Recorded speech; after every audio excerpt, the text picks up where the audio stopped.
St. Paul writes to Timothy, 1 Timothy chapter 1, verse 8, and following. Now we know that the law is good if one uses it lawfully, understanding this, that the law is not laid down for the just, but for the lawless and disobedient.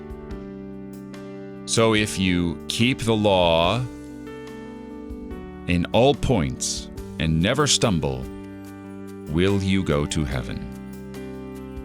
Absolutely not, for we have inherited from Adam something more terrible than breaking any of the commandments, original sin. And this alone would keep us from God, were it not for the grace of God in Christ Jesus.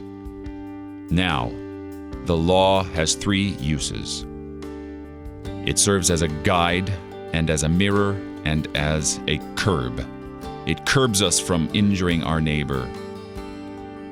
It shows us our sin, and it instructs us on what we ought to do.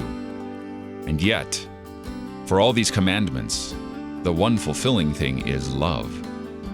So if you have been perfected in love, you keep the commandments.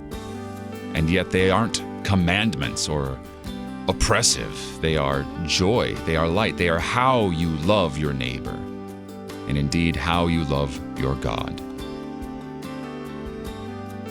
You're listening to Oratio, part of your morning drive for the soul here on Worldwide KFUO. Christ for you, anytime, anywhere.